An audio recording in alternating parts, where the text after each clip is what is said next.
Now, I want to get busy on the first couple of subjects for today. Everybody that's okay, say I'm okay.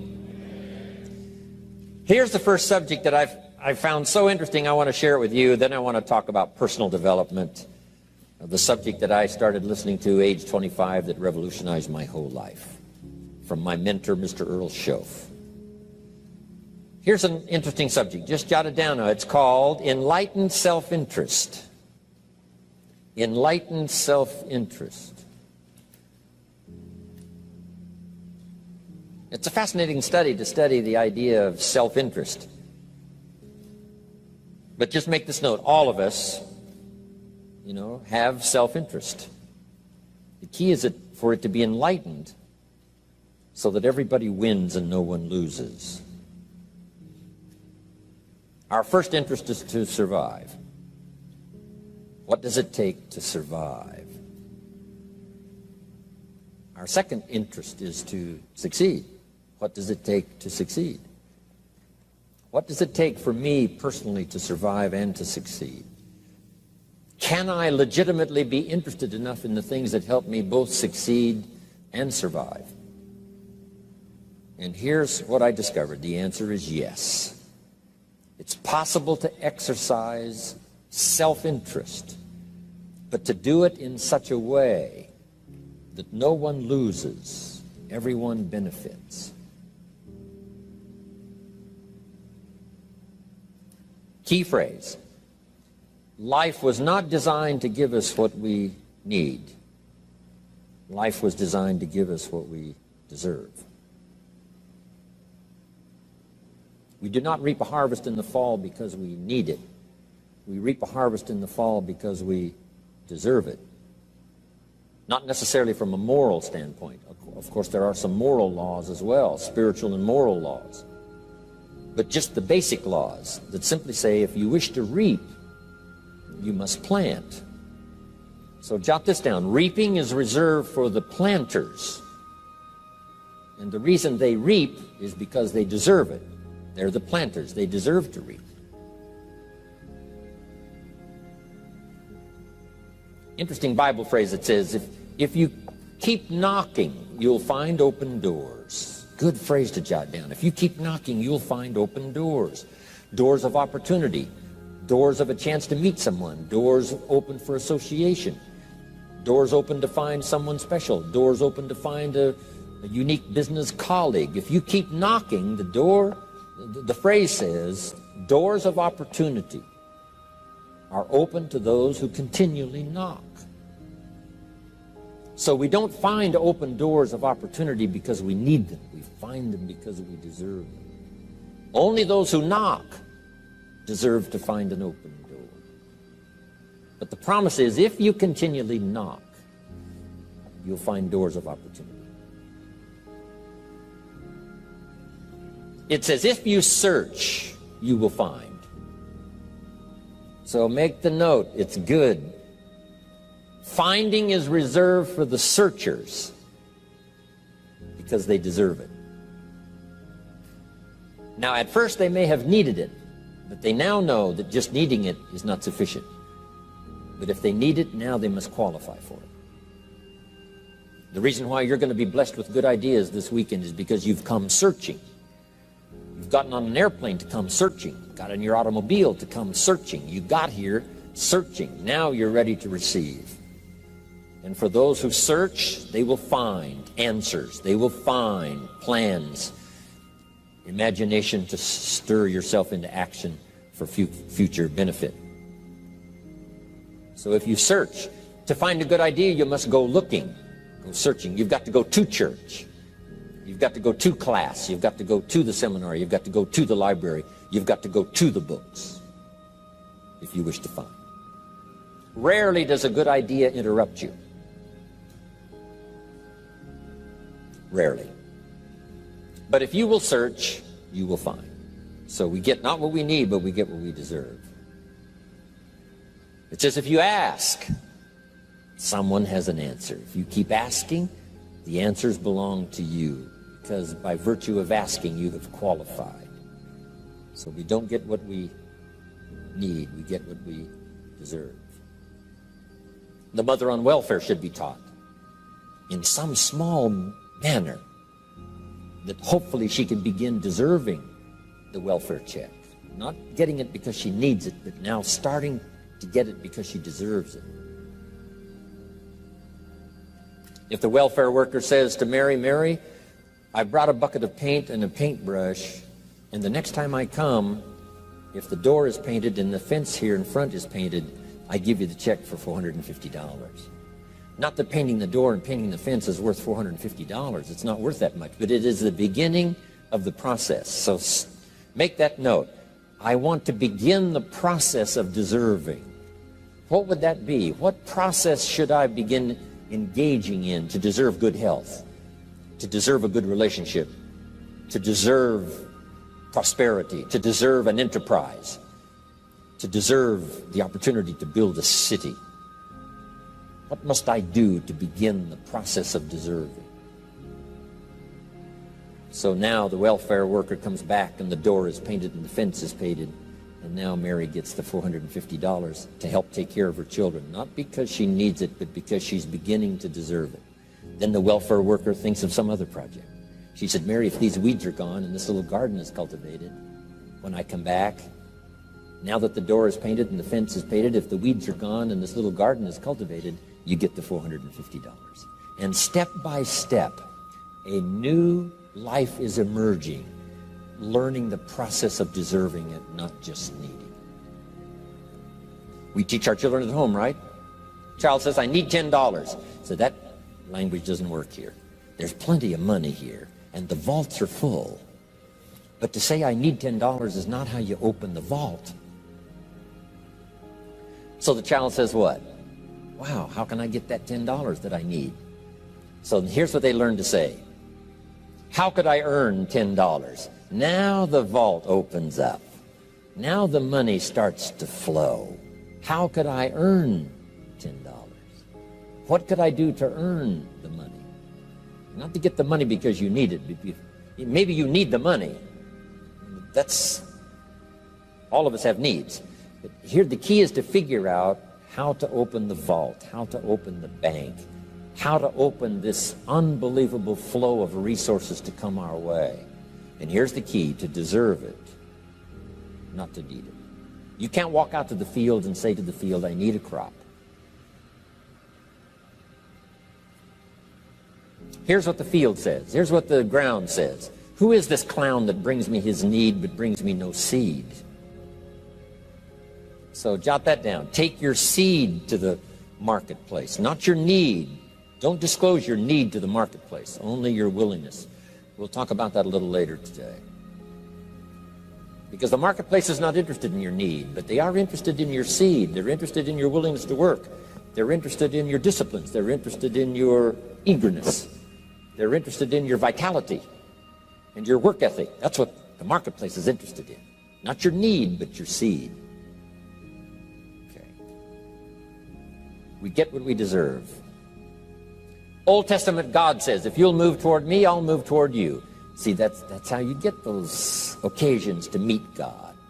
You must make the move.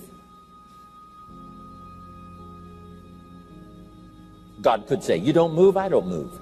You say, well, that's arbitrary. Well, when you're God, you can make it that way.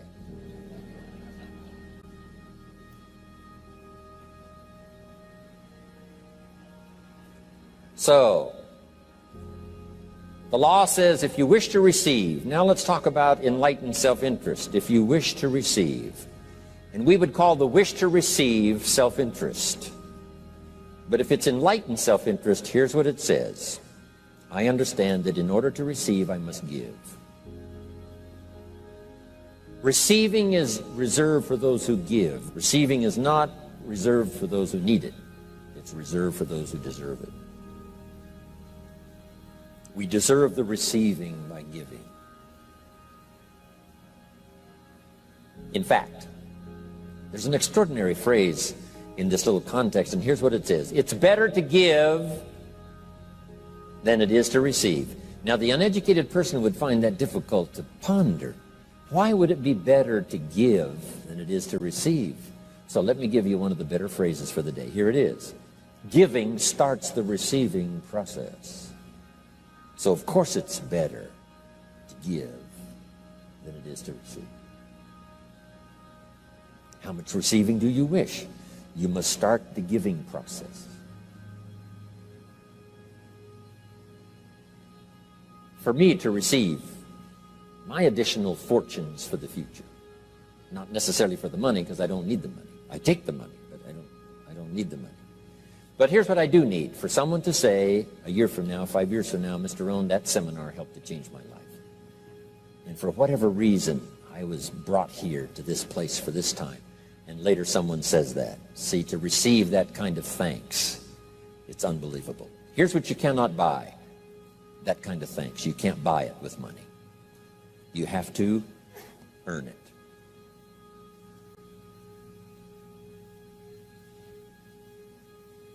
Now let's expand a little further now. It's called the law of riches and wealth. In our own self-interest, if we wish to be rich and wealthy and prosperous and healthy and all the valuable things we can think of for the human experience, how could we get there? It's understanding the law of enlightened self-interest and the law of deserving.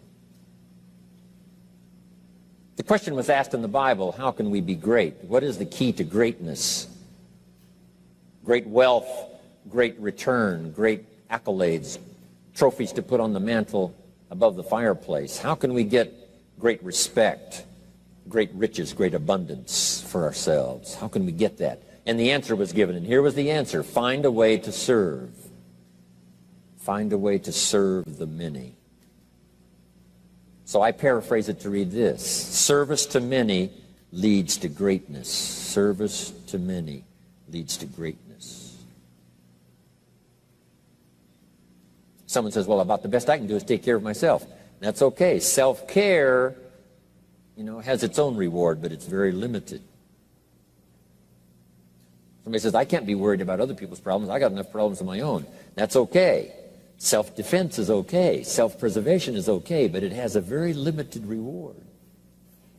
If you wish to change that into abundance and prosperity and uniqueness, then here's what you must do: help solve other people's problems. Help find answers for someone else, not just for yourself, but for someone else. And in that kind of service, you now begin the process of greatness.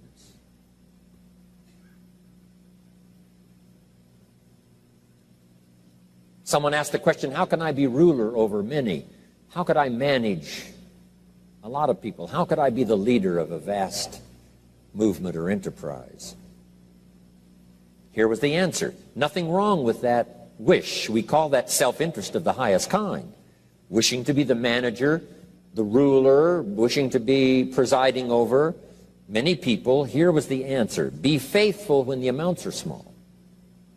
Be faithful when there's just a few. Be disciplined when there's only a few. That starts to entitle you to someday be ruler over many. You say, well, if I had a big organization, I'd really run it with a strong hand and I'd be a fabulous leader. But I've only got a few and I don't know where they are. See, that's not going to work. If you wish to preside over riches, you must start when the amounts are small. Someone says, oh, if I had a fortune, I'd really take good care of it, but I've only got a paycheck, I don't know where it goes. See, not knowing where it goes disqualifies you now for presiding over the fortune. We've all heard that, right? I don't know where it all goes. Did you ever hear that expression? Oh, we'd love to have you run the company. You don't know where it all goes. Somebody says, it just gets away from me. Oh, we'd love to have you run the world, right? It just gets away from you. Somebody says, it's only pennies and it's only a few. Here's where you begin to qualify for abundance and riches and greatness and respect, is to be disciplined when the amounts are small. Someone finds it unique, right, that this many people would come and hear what I've got to say for a whole weekend, but this is not where I started. I started with just a few, but I was so on fire with the few, trying to translate for them in my awkward ways back then what had happened to me. My life got changed, my income got changed, my health got changed, everything got changed for the better. And now I've lived the most extraordinary life. But it started with my passion for just a few, to translate for just the few. Someone says, well, there's just a few here. You know, does this meeting matter when there's only a few? And the answer is yes. Jot this down. You never know who's in the audience, whether it's a few or 1,000 or whatever.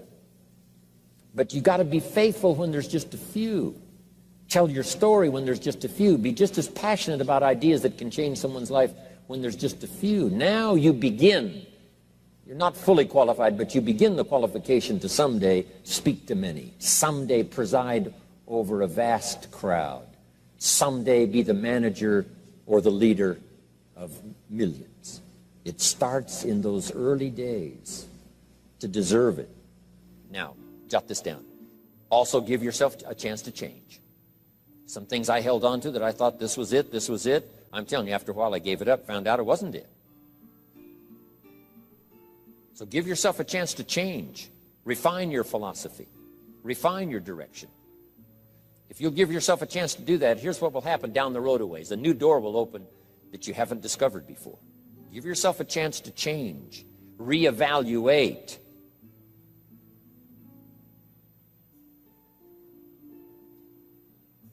Okay.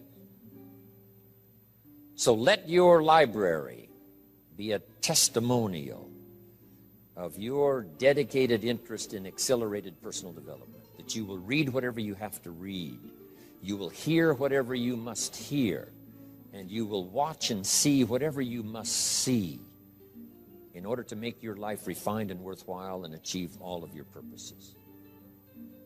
That's what I want this stopping station to be these 3 days. Just to come here and sit for a while and listen and ponder and take notes and work hard and see if you can't absorb, get all that you possibly can here so that it will start to refine your life even before you get on an airplane and fly back to wherever you came from, before you get in your car and drive away. What we share with you here, with whatever, all the rest that you've learned, this will be a catalyst to start a process even before you get home that'll start working for you. Some of you are going to set some goals. We're going to do the workshop tomorrow, designing the next 10 years. Hopefully you'll come up with some new promises, some new objectives, some new ideas.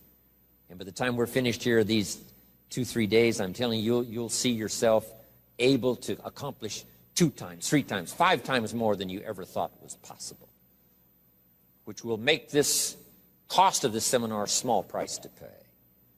And hopefully it'll make the time you spent here small price to pay compared to making this an investment in your future, in what will flow in terms of money and income and return and reward and respect and dignity and accolades, trophies, all the stuff that can be yours. A marriage that lasts forever, a friendship that nourishes you forever, things that you'll find that you'll keep and treasure for a lifetime. Hopefully this is one of those weekends. It takes a lot of effort to learn. It takes a lot of effort to grow. It takes a lot of effort to decide and debate. But jot this down. It's all worth the price. Whatever stimulates you to think, whatever stimulates you to wonder, whatever stimulates you to react or even to debate, even if you hear something you say, well, that's not right, see, that's still valuable. It means you're awake. It means you're alert. It means you're alive. It means your mind is ready to take on something, whether it's agreeable or not agreeable. Something right, something wrong. Who cares what it is? We've got to listen to a variety of voices. And some are going to come from the left and some are going to come from the right. And some are going to come from mysterious sources. And some will try to entice you with all kinds of stuff. But that's okay. Just so you're alive and alert and awake, ready to process anything that comes your way. Take the best of it and make it beneficial for you, so that tomorrow you walk with a stronger step. Next month you see a clearer vision. And a month from now, the purpose for your life is multiplied by 2, 3, 5. That's what I want to create here. So, now, to hurry and get through, because we have so many subjects to cover, let's cover now some other things under personal development. Here's one that's important as you read and as you listen and as you study and as you grow and as you take notes and as you fill up your journal. and then try to work on the ideas to make yourself valuable in the marketplace. Here's something to remember under personal development, some things I had to learn. First, steps to success. First of all, you need good ideas. Just decide right now you're going to accelerate your plan for collecting good ideas. Ideas for your life, ideas for your health, ideas for your marriage, your relationships. Ideas that stimulate. One idea sometimes leads to the next. And the 4 or 5 ideas in the future that really thrust acceleration into your life, you couldn't have gotten unless you went through the first one and the second one and the third one. Next, you need good plans. We're going to talk about time management and game plans tomorrow. You need a good health plan. Traveling around the world, you can imagine the kind of health plan I have to have. If I didn't have a superb, extreme, got to underline the word extreme, if I didn't have a superb, extreme health plan, do you think I could travel all over the world? People look at my calendar and say, impossible. I'm the only one that can do it. Everyone else is too young. Incredible. But I've got to be extremely healthy. I can't let up at all in terms of diet and nutrition, exercise, all that stuff in order to stay healthy. So a good health plan, a good family plan. Here's a good one, a good marriage plan. Some people just go along married with their fingers crossed. You've got to have a better plan than that. Some are whistling in the dark, hoping everything will work out. Not a good plan. You need a good plan for how to use the day. We'll talk about that tomorrow. Best kept secret of the rich, how to use your time. A good plan to meet the right people over the right amount of time to stimulate your life. You need a game plan for lifestyle. We'll talk about that later. So to succeed, we need good ideas and good plans. Here's the next. We have to learn to handle the passing of time. Because all of this takes time to learn, to grow, to change. Getting through the seasons takes time. The spring has a certain amount of time. The summer has time. The harvest has time. The winter has time. Learning to handle the passing of time. Jot this down if you're involved in business. You've got to give your project time. You've got to give your people time. Give people a chance to learn, chance to grow, chance to change. One of the great requirements, especially in such an industrialized, busy, mad, dashing society, and that is to have people patience. First, we exercise it with our children and our family. Getting people to work together, got to have patience, even with your family. If you're involved with independent people, it's a challenge. It's like herding cats, trying to get them to work together. Herding sheep is easy. They very quickly get going the same direction. But try herding cats. It's like your children. Different ages and different personalities and different opinions. To get the family all going the same direction, kind of working together to make things work, I'm telling you, it is a challenge. But if you'll have some patience, you can do it. Now, here's the big one, to have patience with yourself. Give yourself time to learn. Give yourself time to understand good ideas. Give yourself time to make changes and then grow into those changes. Give yourself time to refine your personality to fit the business, whatever business you're engaged in. In some, you may have to speak up a little stronger. In some, you may have to calm down just a little bit more. Just learn to refine your personality and your temperament to suit. All of us can do that, but it takes time. Have patience with yourself. We had to do that from the beginning. Learning to tie the shoestrings of your shoes. If you tried a couple of times and says, I'll never learn this, it's over. Say, no, you can't go through life with your shoes untied. Come on. Some people, maybe it happens for them a little quicker than others. Some people get the hang of it almost overnight. Someone else, it takes a little longer. If it takes you a little longer, have patience with yourself. Because patience has its own reward. Patience is a virtue of the extraordinary kind. We have to have patience with our employers. We have to have patience with government officials. You've got to have patience with IRS. You've got to have patience with the Army. You've got to have patience with the FBI. Here's a good thing to remember while you're exercising patience. Usually enough good people will finally make it right. You just got to jot that down. Usually enough good people will finally make it right. Not everyone in the community is going to toe the line and do the moral thing.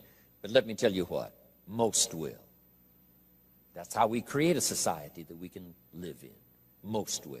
Every teenager will not obey all the rules and regulations and live a model life. Not everyone will, but jot this down. Most will. Enough will. When the good Lord recruited 12, not every disciple, not every one of the 12, but it was enough of the 12 to start a movement that's lasted for 2,000 years. Not everyone, but enough will. There's only been a couple of exceptions to that rule. One was the story of Sodom and Gomorrah. God was going to destroy Sodom and Gomorrah for their evil ways. Abraham had a friend that lived there. And Abraham implored and said, God, if I can go to Sodom and Gomorrah and find 50 righteous people, will you spare the city? And God said, Abraham, you've been such an excellent friend of mine. Yes, I'll spare the city if you can find 50. So he searches the city, can't find 50 good people. Comes back and says, Lord, would you take 40? God says, Abraham, for you, come on, I'll do it, if you can find 40. So he searches for 40, can't find 40. And he comes back and says, would you take 30? Good Lord says, Abraham, only for you will I reduce it to 30. Can't find 30. Can't find 20. Abraham said, this is my last request. Would you take 10? God said, only for you, Abraham. So he went searching for 10, and you know the story, right? Couldn't find 10. That's the exception to the rule. So he said, Abraham, get your friend Lot and his family out of there because the end has come. But that's the exception to the rule. So jot down the general rule. Most will. In a civilized society, most will obey the rules. In government, most will. Not every senator will, but what? Enough will to build a stable government and a future. Not everyone in the armed forces will, but enough will. Not everyone in the community will, but enough will. Not every teenager in this high school will, but I'm telling you, the most will. And that's how we survive in a civilized society, because most will. And that's a good feeling to know. Most will. Okay. So have patience. Next, under personal development, is learning to solve problems.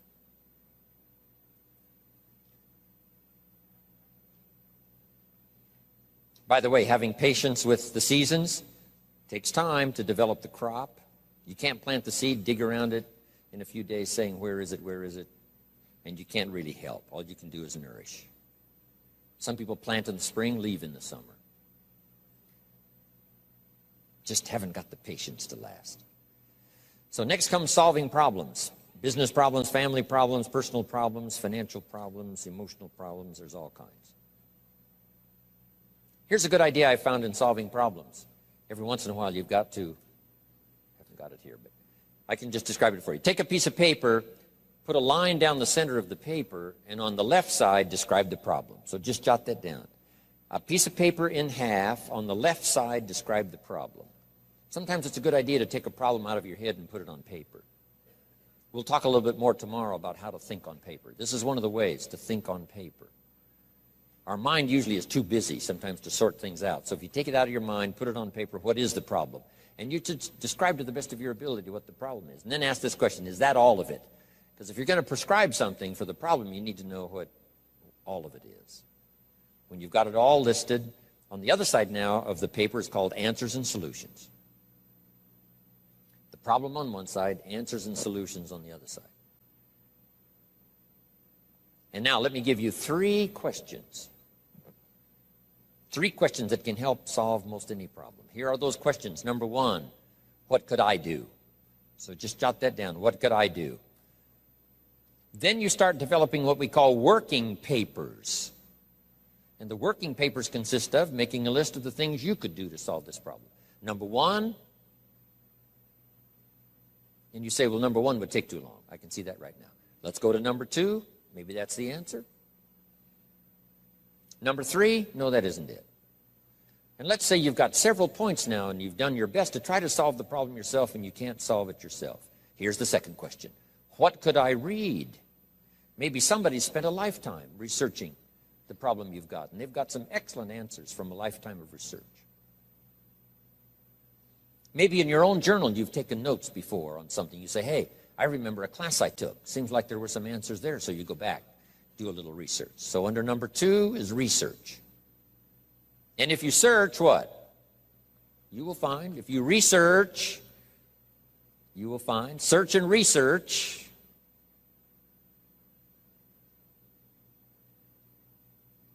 Now, research as soon as possible, because if the problem is severe, you don't want to wait till too late.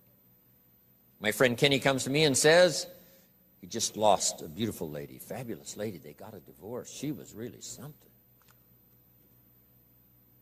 Then after his divorce, he comes to me and says, you know, it's over. But he says, you know, something strange. He said, I found a book in my own library that I think would have saved my marriage if I had read it before my divorce.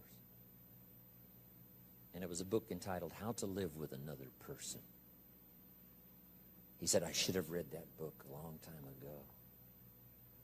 He finally read it, but it was a little late. It's like reading a book on nutrition after you've had a heart attack, right? I mean, that's good. That is good. But gosh, it's so much better to read it before. Spare yourself the agony and the lost time and maybe the loss of your life.